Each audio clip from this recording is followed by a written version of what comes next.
قال پھر نبی علیہ السلام نے فرمایا الا اخبرک بملاک ذالک کلہ، کیا میں آپ کو ان سب کی بنیاد نہ بتاؤں؟ قلت بلا، میں نے کہا اے اللہ کے رسول ضرور بتائیے۔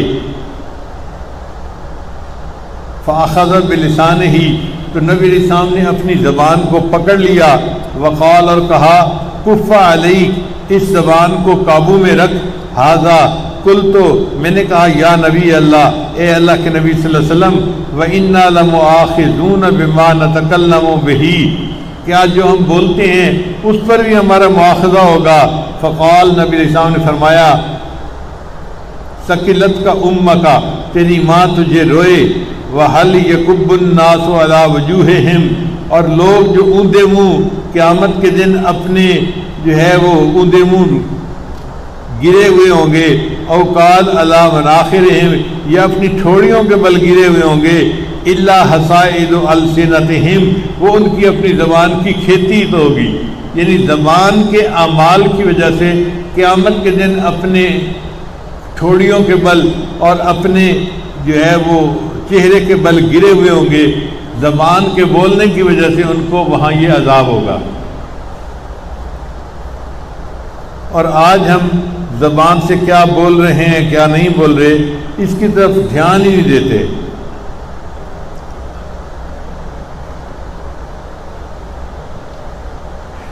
حدیث مبارکہ میں ہے کہ نبی علیہ السلام کو کہا کسی نے کہ یہاں ایک عورت ہے، دن کو روزہ رکھتی ہے اور پوری رات عبادت کرتی ہے، لیکن زبان سے پڑوسیوں کو ایذا پہنچاتی ہے، یعنی ایسے الفاظ بولتی ہے کہ پڑوسیوں کو تکلیف پہنچتی ہے۔ تو نبی علیہ السلام نے فرمایا لا خیر فیہا، لا خیر فیہا، لا خیر فیہا، 3 مرتبہ فرمایا اس عورت میں کوئی خیر نہیں، کوئی خیر نہیں، کوئی خیر نہیں۔ وہ دن میں روزہ رکھتی تھی، رات کو تہجد پڑھتی تھی، لیکن چونکہ دوسرے لوگوں کو زبان سے تکلیف پہنچاتی تھی، نبی علیہ السلام نے فرمایا اس میں کوئی خیر نہیں ہے۔ اب کئی عورتیں گھر کے اندر اسی طرح کا معاملہ کرتی ہیں، اپنے خامند کو ایسے الفاظ کہتی ہیں کہ اس کو جینا حرام کر دیتی ہیں، تو ان عورتوں میں کوئی خیر نہیں ہوتی۔ یا ایسی بات کہتی ہیں کہ گھر کی دوسری عورتوں کا جینا حرام ہو جاتا ہے، ساس بہو کو کہتی ہے، بہو ساس کے بارے میں بات کرتی ہے۔ یہ زبان چھوٹی سی ہے لیکن انسان کو بہت بڑے بڑے جرائم کا ارتکاب کروا دیتی ہے۔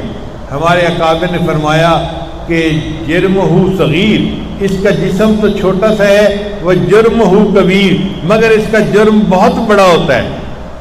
اب جو بندے شرک کرتے ہیں وہ اسی زبان سے کرتے ہیں نا، کفر کرتے ہیں اسی زبان سے کرتے ہیں، اس لیے زبان کو ذرا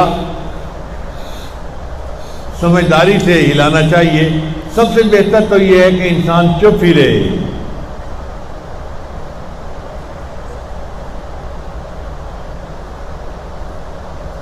جس نے اپنی زبان کو خاموش رکھا سکت نجا، ہمارے اکابر نے فرمایا کہ وہ بندہ فتنوں سے نجات پا گیا، چپ رہے۔ اور آج تو زبان ایسے چلتی ہے کہ ٹر ٹر کرتے رہتے ہیں اور پتہ ہی نہیں ہوتا کہ ہم کہتے ہوئے کیا کہہ گئے اور کیا نہیں کہہ گئے۔ اس لیے سیدنا صدیق اکبر عنہ اپنی زبان کو پکڑ کے کھینچا کرتے تھے اور فرمایا کرتے تھے کہ تیری وجہ سے بہت سارے لوگ جہنم میں جائیں گے، مجھے ڈر ہے تجھ سے کہ تو کوئی ایسی بات نہ کر دے کہ جس کی وجہ سے قیامت کے دن مجھے پکڑ لیا جائے۔ اسی لیے میں نے اپنے بڑوں کو دیکھا ہے کہ وہ اکثر خاموش طبع تھے، بات نہیں کرتے تھے، الا کوئی ان سے بات پوچھتا تھا تو جواب دیتے تھے، خود بات نہیں کرتے تھے۔ اپنے بڑوں کی یہ صفت دیکھ کے تو شروع میں میری عادت ایسے تھی کہ میں بہت کم بولتا تھا، تو میرے بڑے بھائی جو میرے ٹیچر بھی تھے وہ میرا مذاق بھی اڑاتے تھے، اور جب کوئی بات کرتے تھے تو کہتے تھے اچھا میں نے تو بات کر دی ہے، اب تو استخارہ کر کے جواب دے دینا۔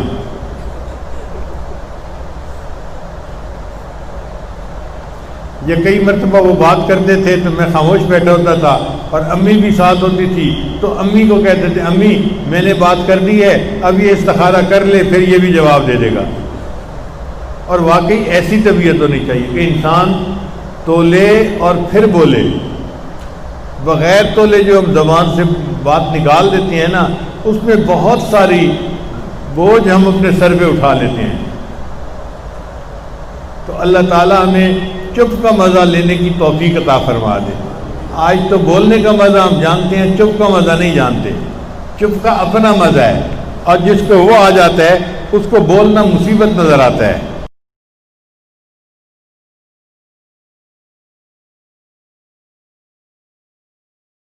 ہمارے چینل اسلامک آفیشیل کو سبسکرائب کریں اور ویڈیو کو زیادہ سے زیادہ شیئر کریں۔ جزاک اللہ۔